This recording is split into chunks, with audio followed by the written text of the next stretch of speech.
नहमदुहु व नसल्ली अला रसूलिल करीम। तो हमारे पास आके हज़रत सैयदना अमीर मुआविया रज़ी अल्लाह तआला अन्हु के हवाले से बाज़ राफ़ज़ी तफ़सीली ये बात बयान करते हैं कि अमीर मुआविया रज़ी अल्लाह तआला अन्हु ने जुमा की जो नमाज़ थी ये बुध के रोज़ पढ़ाई है। ये मुरूज ज़हाब और तज़किरतुल ख़वास में ये बात मौजूद है कि उन्होंने जुमा की जो नमाज़ थी ये बुध के रोज़ पढ़ाई, ये जंग सिफ़ीन से जाते हुए। भाई पहली बात यह है कि इस तरह की जो बातें होती हैं ये मनसूब हो जाती हैं। हज़रत सैयदना अमीर मुआविया रज़ी अल्लाह तआला अन्हु नबी करीम अलैहि सल्लम के सहाबी थे और शरीयत के पाबंद थे, और हज़रत सैयदना अमीर मुआविया रज़ी अल्लाह तआला अन्हु की तरफ इस तरह की बात मनसूब करना हरगिज़ भी दुरुस्त नहीं है। ये इस तरह की जो बातें होती हैं ये राफ़ज़ियों ने बाज़ औक़ात ये कर दी हैं, शामिल कर दी हैं। सहाबा पर लान तान करते हैं कि देखो वो जुमा की नमाज़ बुध के रोज़ पढ़ाया करते थे। इस तरह की हरगिज़ भी कोई बात नहीं है। देखें, अहले सुन्नत की किसी भी मोतबर किताब के अंदर आप हरगिज़ भी नहीं दिखा सकते कि हज़रत सैयदना अमीर मुआविया रज़ी अल्लाह तआला अन्हु जुमा की नमाज़ बुध के रोज़ पढ़ते थे।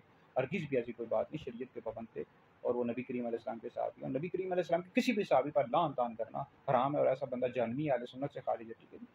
तो ये कोई मुस्तनद रिवायत से ये बात साबित नहीं है, और ना ही हज़रत सैयदना अमीर मुआविया रज़ी अल्लाह तआला अन्हु की तरफ ये बात हरगिज़ भी मंसूब नहीं कर सकते। हो सकता है उनके लश्कर ने पढ़ ली हो गलतफ़हमी की बुनियाद पर, या लश्कर ने पढ़ ली और हज़रत सैयदना अमीर मुआविया रज़ी अल्लाह तआला अन्हु की तरफ लोगों ने मंसूब कर दी, ये भी हो सकता है। बाज़ का लश्कर कोई काम करता था और वो बादशाह की तरफ मंसूब कर दिया जाता था, इस तरह भी होता है।